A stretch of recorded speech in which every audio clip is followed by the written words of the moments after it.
Hello and welcome to a Let's Play of Star Control 2. Uh, Technically it's not named Star Control 2, but the Ur-Quan Masters, but in practice it's Star Control 2. It's an action-adventure game set up in space, but you'll quickly get what type of game it is, and there's no point in me explaining it now, so just let's get on with this new game.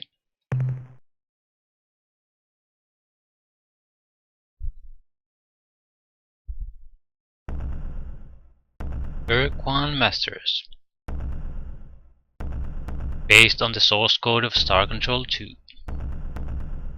It's an Atari trademark, so I guess that's the reason they can't use the name.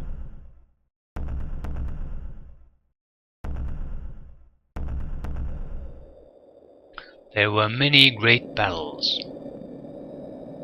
Earth and her partners in the Alliance of Three Stars against the evil Ur-Quan and its hierarchy of battle thralls. And the Ur-Quan were winning. Meanwhile, on the edge of the known frontier, an amazing discovery was made. Far beneath the surface of an unexplored alien world, a huge underground city filled with the technological wonders of an advanced alien race, the Precursors, who vanished 1,000 centuries ago. But then the main Ur-Quan fleet broke through the Alliance's defensive line, isolating the planet, stranding the scientists 100 light years away from Earth. They waited hopefully for a rescue vessel, which never came.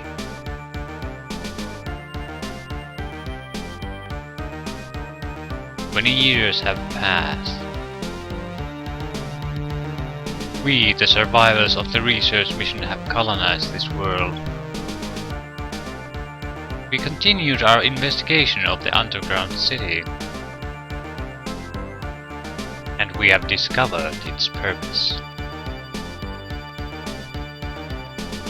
It is a factory. A factory for building starships.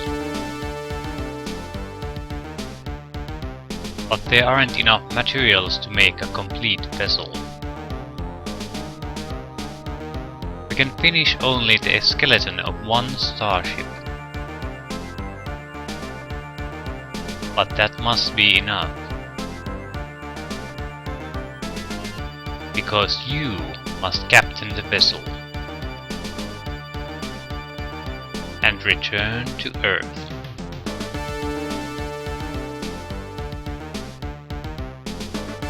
To travel the great distance, you must push through into hyperspace.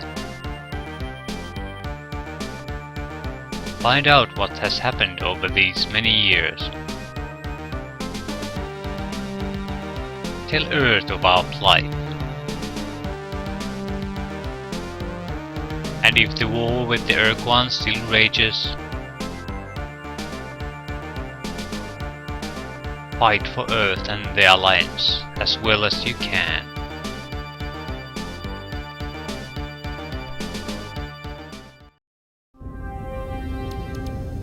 And here the game starts. We'll save it immediately.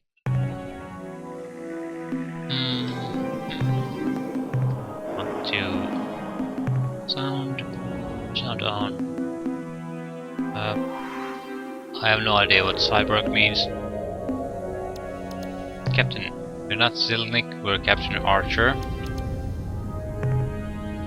of the flagship Enterprise. Well, it's good enough for us. And X menu. Basically, the game starts when your ship, the Enterprise, has just arrived in the Sol star system, That's where the Earth is located. It's very clumsy, very slow ship at the moment, so we'll just try to reach Earth safely, see what happens.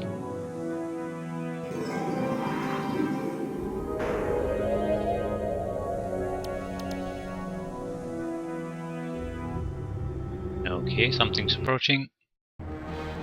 Attention, interloper. Heed this recorded message. This drone vessel speaks with the voice and authority of Ur-Quan. You are trespassing within Ur-Quan space. This world, Earth, may not be approached for any reason, nor will hostilities against our orbital platform be tolerated. In addition, your ship does not respond to standard hierarchy identification transmissions, and is therefore deemed to be independent. This is not permissible. Only subservience shall be tolerated. This drone now leaves to inform the Ur-Quan of your transgressions. You are commanded to remain here and await the arrival of the Ur-Quan. Disobedience will be punished. Yeah, lovely creatures.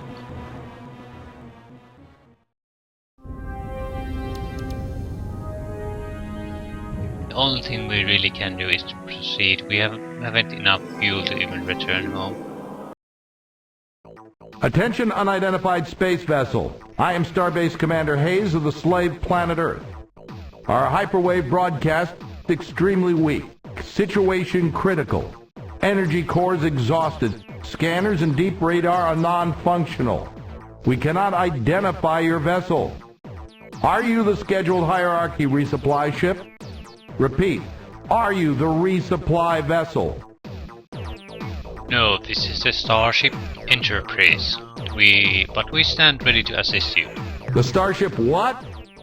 Never mind, look, we won't last much longer. Here's our situation. According to our oath of fealty to the Ur-Quan, we must maintain the starbase, but we have no space vessels of our own. And the shield prevents us from contacting Earth, so we're totally dependent on the Ur-Quan supply vessels for everything we need up here. We know there's a hierarchy base on the surface of the moon, but we can't contact them. The Ur-Quan were supposed to resupply the base at regular 5-year intervals, but we haven't received anything in almost 8 years. What we don't recycle, we can usually synthesize, but to do so we need replacement radioactives for our generator energy cores. If you could bring us some radioactive elements, we can fabricate the cores ourselves. Are you willing to help us? Yeah, sure. Where can we find radioactive elements you need? The fastest way to get radioactives in this system would be to land on Mercury and scour the surface for deposits of radioactive elements. But be careful. Mercury's a pretty inhospitable place. Watch out for earthquakes and those high temperature areas. Yeah, we'll now leave to find the elements you require. Thanks, I'll make sure to mention this the next time I talk with our masters. I'm sure they will reward you. Yeah, I'm sure they will. We might as well. We're not capable of doing anything ourselves. The entire colony basically used up all of their resources they had available to get a ship, a one-way ticket to Earth. So either we fix things here or we're not going back. Okay, scan Mercury. Auto scan basically means it just does the mineral energy and biological scans automatically. So you don't have to pick them separately. No energy, no biologicals. It's Mercury, not surprising. Those dots are minerals.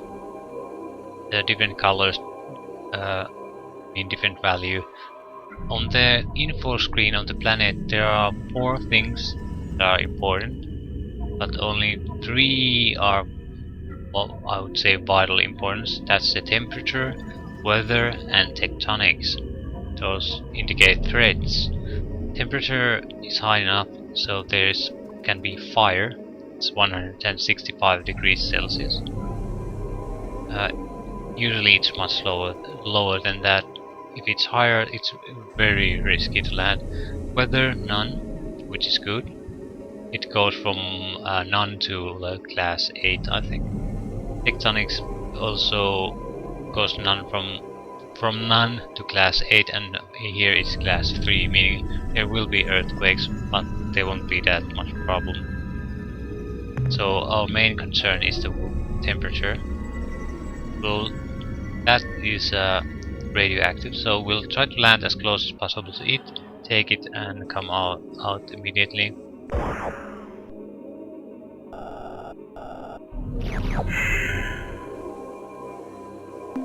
We have no shielding on our landers, so those fire bursts on the surface can be lethal to us, even with a single hit.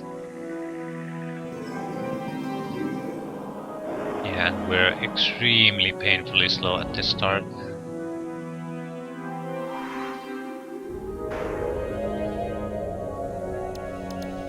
This should be good enough to get things started.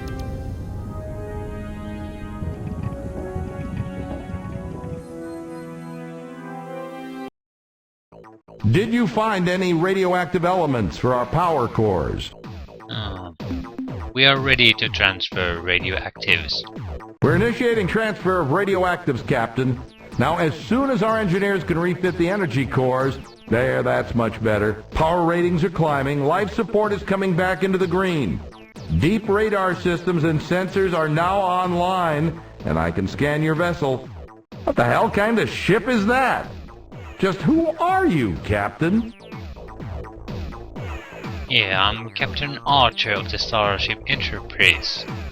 We are the survivors of a star-controlled science research team to the Vela star system. Star Control science mission, huh? Captain, I served as a Star Control officer during the war aboard several cruisers in the Corward Front.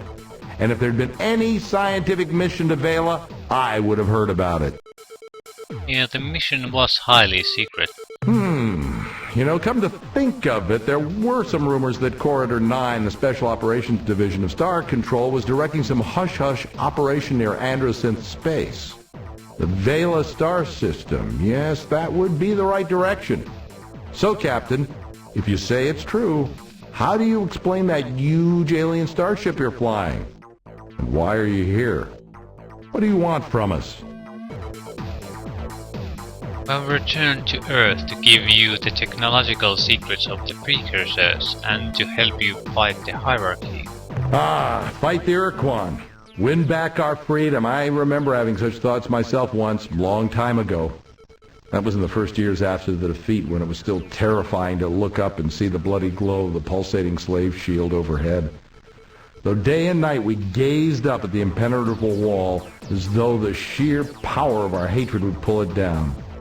But over the years I spent so much of my time struggling, down on the surface, under the shield, and then later up here trying to keep the station alive, that I'd forgotten what it means to be free, to hate our Ur-Quan masters. And now here you are, in an alien ship of unknown power, offering me your assistance to fight against the hierarchy again after all these years. Captain, your offer is intriguing. It's tempting to think that with your advanced precursor technology we can somehow crack the Earth's slave shield and reassemble the Alliance to attack the hierarchy. And this time, win the damn war. Consider the consequences if you should fail. The Ur-Quan won't just punish us here on the station, they'll exact a gruesome retribution on the surface below as well. Before I commit this station to helping you attack the Ur-Quan and accepting the risk of annihilation if we are defeated, I have to make sure that you and your ship have what it takes to oppose the hierarchy. I'll make you a deal. If you can eliminate the alien base on the moon and get rid of that threat at least, I will seriously consider your offer. Yeah, I like Commander Hayes. He still has some spirit left, but he also isn't reckless. So we have to prove ourselves and our capabilities before he considers an alliance. What details can you give us about the base on the moon? After the Ur-Quan erected the slave shield around the Earth and established this space station, they decided to leave a contingent of combat ships close to the Earth to keep watch on our planet and confirm that they were obeying the Ur-Quan slave laws. I'm certain they're still out there on the surface of the moon because we can pick up a constant stream of alien broadcasts. Yeah, they didn't seem to react in any way to me. Yeah, we shall go now and neutralize the base. Be careful, Captain. There are probably a dozen Spathi eluders and Ilrath Avengers down there on the lunar surface. I don't know why they haven't come after you yet, but when they do, you'd better have your weapons armed and your thrusters burning hot. Yeah, we have no chance against such enemies with what we got.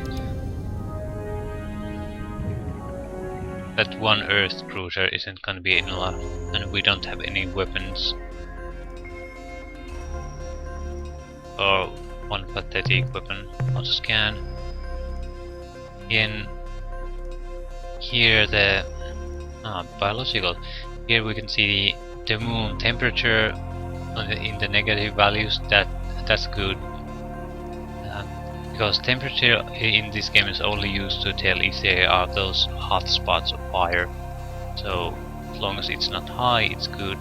Weather none, again good. Technologics class 1, basically non-existent, so it's safe for us. Only threat is those biology based. Yeah, I don't think these are biological. Yeah. And we don't get anything from them, so we'll ignore them. There is an energy signature here. Those are usually extremely important.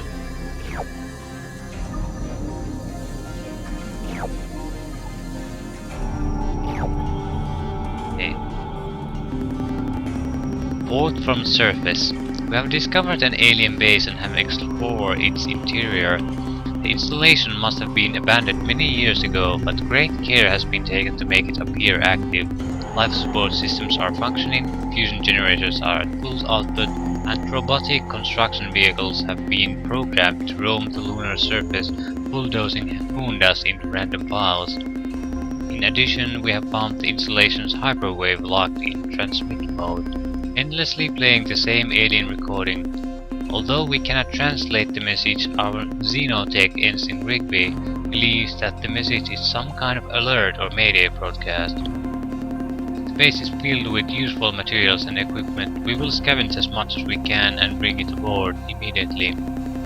End of report. So, abandoned base. They're trying to hide the fact they have abandoned it, probably from us, or humans. But they're still broadcasting some kind of an alert or emergency dispatch, according to our Xeno expert. It seems odd though. Why would they have abandoned it long time ago, and why would it? I mean, why would they take so much care to hide the fact that they've abandoned it and then put up a broadcast to warning broadcast there? It doesn't seem to make sense. Have you dealt with the base yet? Yeah, we found the base, but it was abandoned years ago. I'll be darned. All these years we've been listening to their incoherent broadcast and we never even guessed. Captain, listen closely. Long-range sensors show a ship closing on this station fast. Our computer identifies it as Ilrath, Avenger class. I think you've got a fight on your hands, Captain. Your best bet is to wait until you have point-blank range. Captain, it's jamming our signal.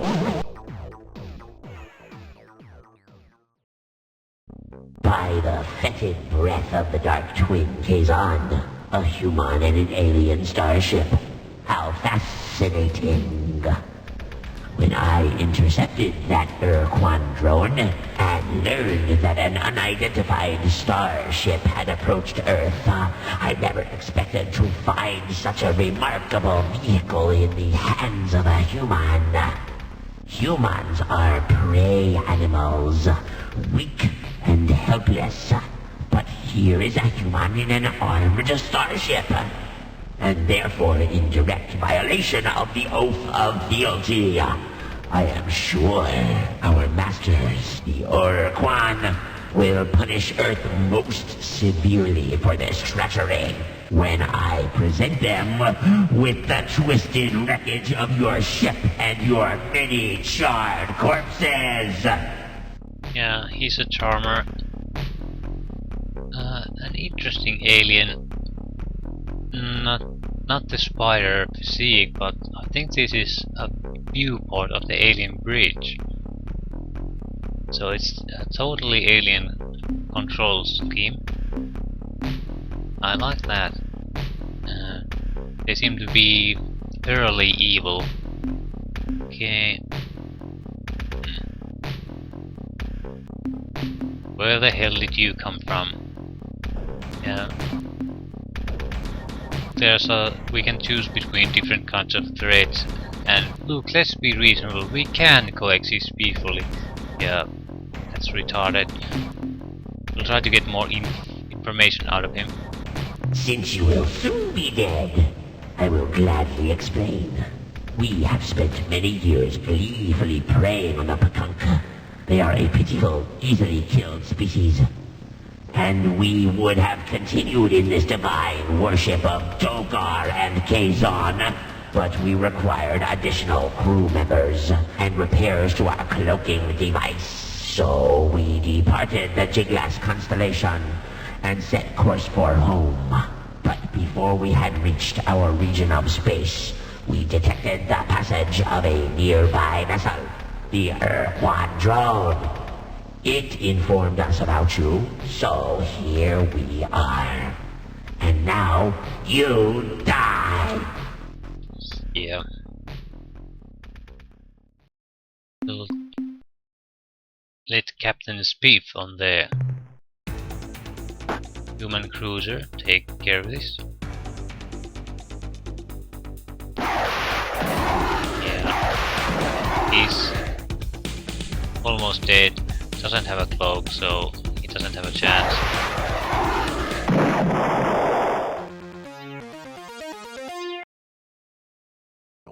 What a beautiful sight, Captain! I haven't seen an Avenger blown away like that since the battle in Draco.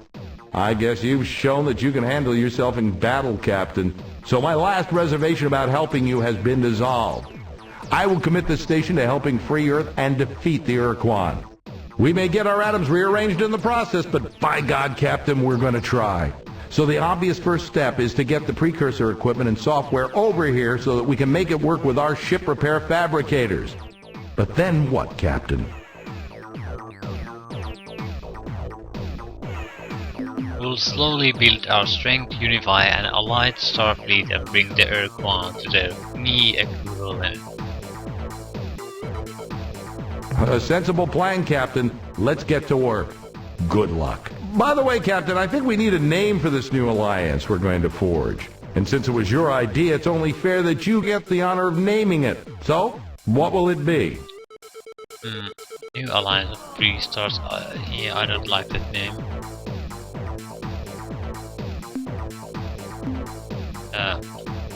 It's like if the United States of America would dissolve, the next alliance of the state would be the new United States of America. It's just retarded.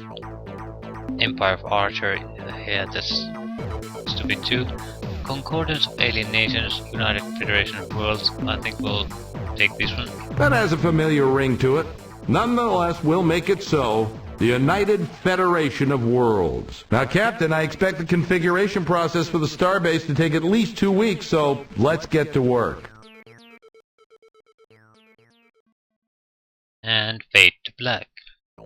I have good news to report, Captain. We have successfully integrated the precursor technology from your ship into our fabricator system, and as you can see, we've already begun minor repairs on your ship, patching up some of the micrometeorite holes. We noticed that your ship does not have an emergency warp escape unit, so our engineers rigged up some for you and each of your escorts. Now, you should be able to escape from a bad situation with the touch of a button. But there is a cost, however. The unit gulps up 5 fuel units each time your precursor ship uses it. Also, we now have a limited capacity to make modifications to your ship, to refine starship fuel, to build additional combat ships, and to train new members of your crew for the flagship and any ships you acquire for your fleet. Captain, I know you're eager to get to work, so I'll be brief. If you have any questions how this starbase works, what resources we need, or just some background information on the galaxy, don't hesitate to ask. Yeah, I'll upload some minerals. The more minerals you bring us, Captain, the faster we'll be able to tackle the Ur-Quan. Yeah. Let's ask some background information. We just came from... We have no idea what's been going on here. Certainly, Captain. What do you need to know? I'm not gonna ask about the facilities, he already told me. This will go deeper into the details, but I know them already. And I'm not really interested in hearing them again.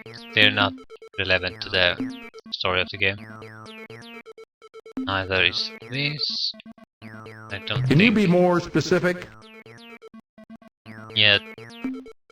This is basically, if you have no idea how to play the game, you can ask What else can I a tell little you? bit of help. The historical data is relevant. We need to know what has happened in the universe while we were gone. What aspect of history, Captain?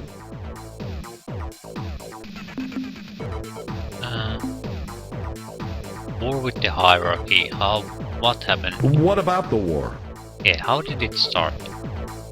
Earth got involved late in the game in 2112 when the Chenjesu arrived in our solar system for the first time.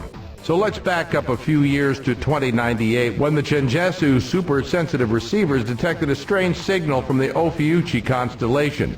Though even the Chenjesu didn't know it, it was the first sign of the Ur-Quan's arrival. The Ur-Quan, having detected the presence of many sentient species, were beaming out an exulting hunting cry.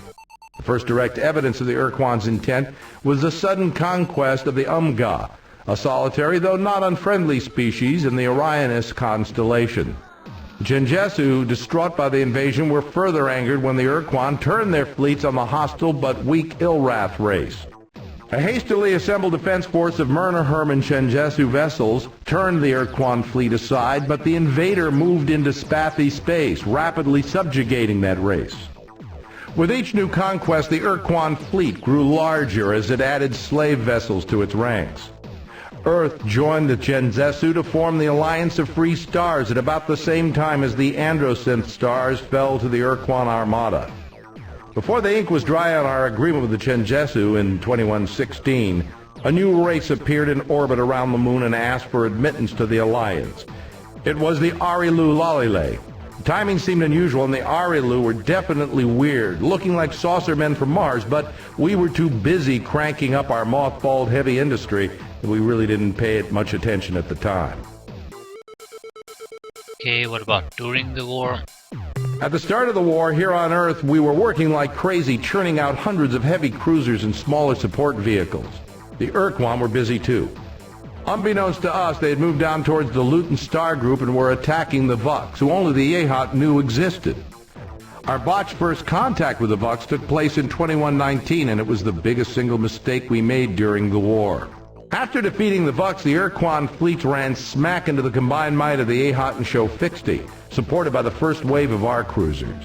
Again, the Ur-Quan turned away from the hard spot to attack the weak, though we just thought they were running away.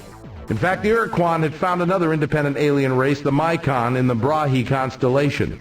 The Mycon's voluntary submission to the Ur-Quan brought the return of the Ur-Quan fleets, now swollen with 100 devastating Mycon pod ships.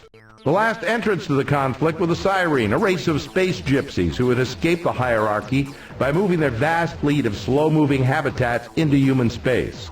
With the side set, the last Ur-Quan offensive began.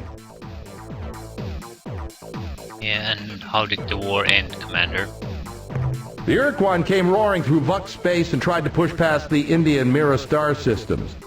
Their onslaught was barely repulsed, and our counterattack made hardly a dent in the hierarchy forces, but we held the line. The Corward front remained intact. Over the following 10 years, there were many great battles between the combined Alliance Starfleet and the Ur-Quan and their hierarchy of battle thralls. Then in 2134, a dramatic shift in the balance of power took place. This must have been about the time the science research mission was sent to the planet of Vela. Our fleets were pushed back from the Indy-Mira line beyond Raynet. Holding Rigel caused grievously in Chenjesu forces, and the Ur-Quan, recognizing this weakness, shifted to focus the brunt of their forces on Procyon. That was the last we heard from the Chenjesu and the Murnaher. A few weeks later, waves of ships hit us from all directions. When Ceres Station, our outpost on the asteroid belt, fell to the hierarchy, we knew we were beaten, but we fought on anyway. 3 days later, the Ur-Quan vaporized our last remaining laser forts on the moon, and the dreadnoughts took up geosynchronous position above Rome, Moscow, Beijing, Tokyo, London, Buenos Aires, and Washington. We'd lost the war, and we knew it. But the Ur-Quan decided to make it real clear. And that's why if you check any of our most recent maps, you won't find Buenos Aires. What about after the war? After the UN submitted their formal surrender, we were given a week to decide the nature of our servitude. The Ur-Quan demanded that the decision be made through popular vote. When all the votes were tallied, Earth had chosen not to fight for the Ur-Quan. We had become a fallow slave world.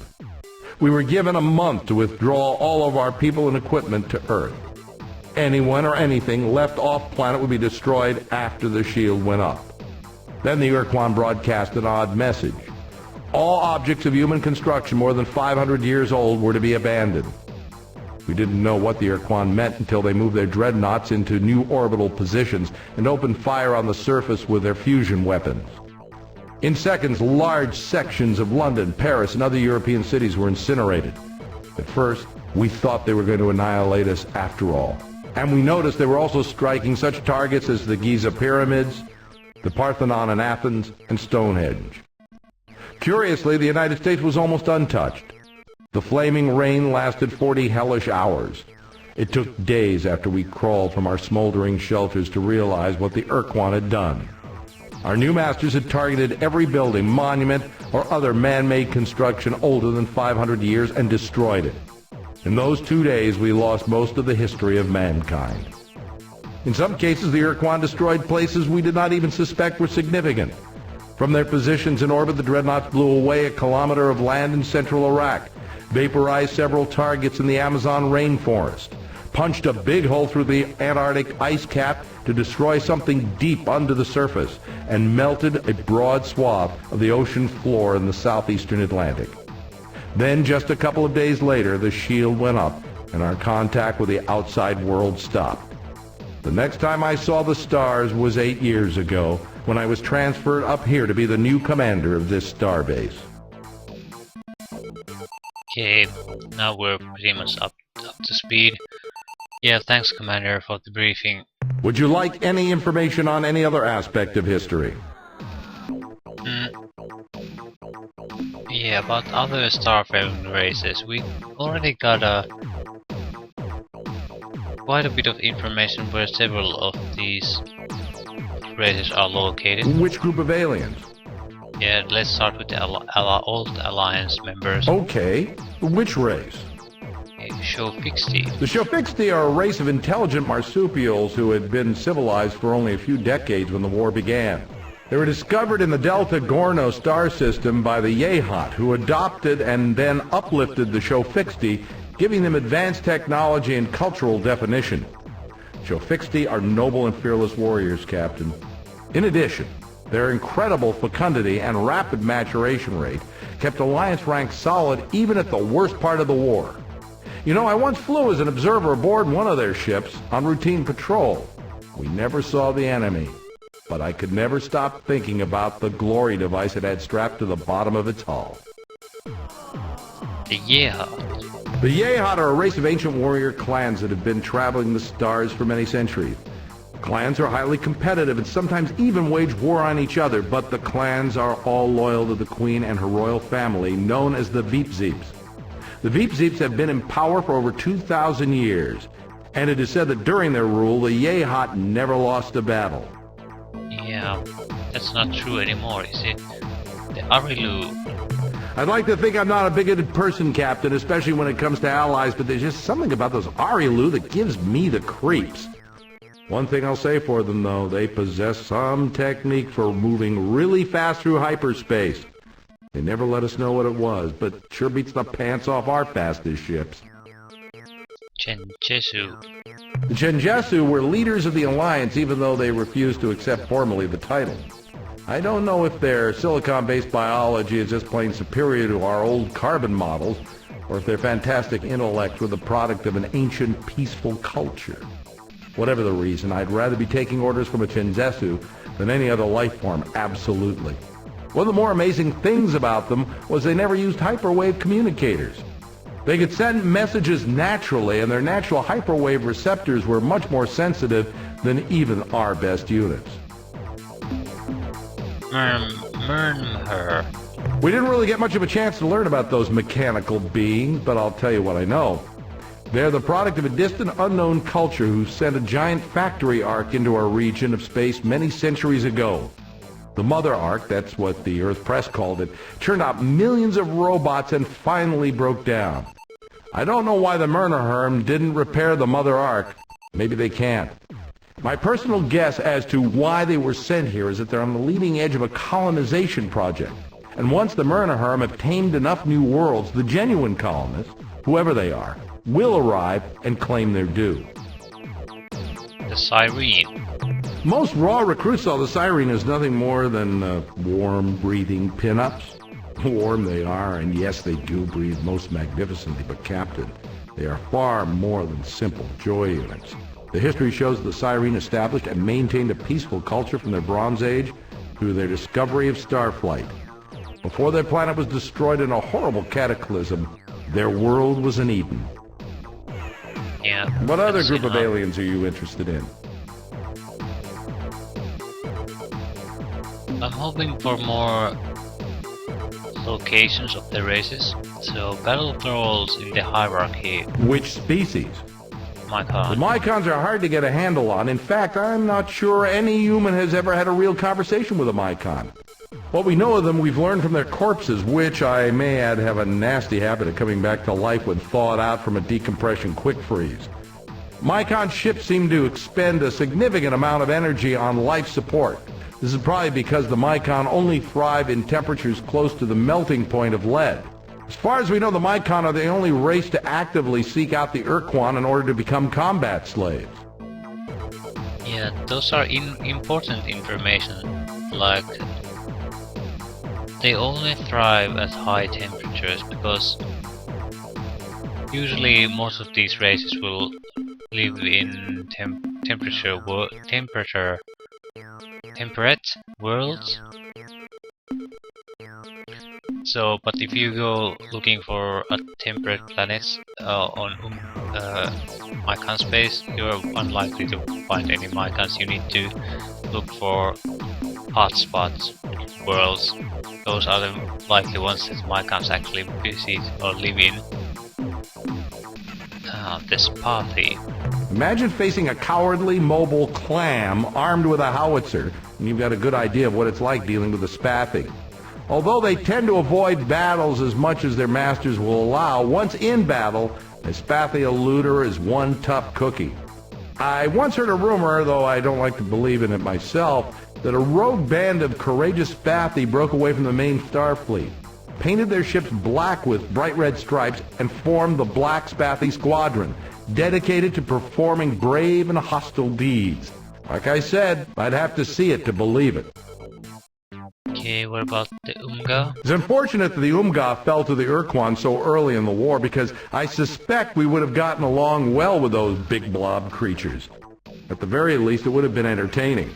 We know them a bit better than most races because they were eager to talk with our ships before, after, and during battle. The Arilu intimated that they had a relationship with the Umga before the Ur-Quan arrived, but I don't know any details. Yeah, the Androsynth. When I was flying combat missions along the Corward front, there was nothing we feared more than the Androsynth hit-and-run squadron. Their blazer ships were more than a match for our cruisers, so we stayed clear of Ada Vulpeculae, their home star. In addition, I think each of us aboard the ship knew deep down in our hearts that the Androsynth had a damn good reason for hating us. Our grandparents had kept them as slaves for nearly 50 years. Okay, another homeworld location. Those are important. The Ilrath. I still have nightmares about those spiders taking me prisoner, using me as one of their 6 sacrifices to Dogar and Kazon, their twin gods of destruction and torment. Those guys were almost as scary as the Androsynth to those of us in Deep Space Patrol. Their Avenger ships could appear out of nowhere and melt a cruiser down to slag in seconds. Luckily for us, the bulk of the Ilrath fleet was thrown against the Genjesu and the Murnaherm. That doesn't tell me anything. Maybe that their location is closer to Procyon? The Genjesu homeworld. So, the Vox. Why are they in capital letters? The Starship Far Voyager under the command of Captain Jeffrey L. Rand encountered the Vux near Beta Mira. Although the details are hazy, it's generally accepted that Rand offended the Vux starship commander with an inadvertent insult.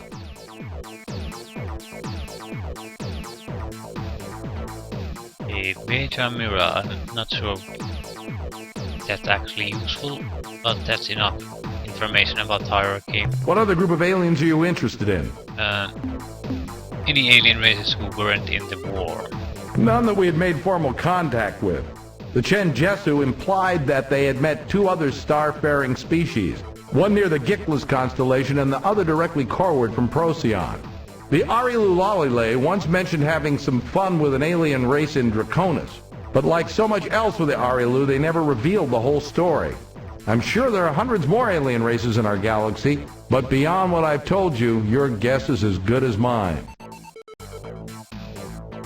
Would you like information on any other aspect of history? Ancient galactic history is mainly because we are flying a precursor vessel, so we would like to know who the precursors actually were. We have some data on this subject. What do you want to know about? Yeah. What can you tell me about the precursors? Hell, you probably know more about them than I do, but here goes. About 200,000 years ago, when our great to the nth grandparents were just starting to play with stone knives and bearskins, a star-faring species suddenly appeared on the galactic scene and spread like wildfire. We found evidence of their presence just about everywhere, from an orbital platform on Alpha Centauri to a stack of data plates in a cave on Pluto to some nameless widget found in a voodoo shop in New Orleans.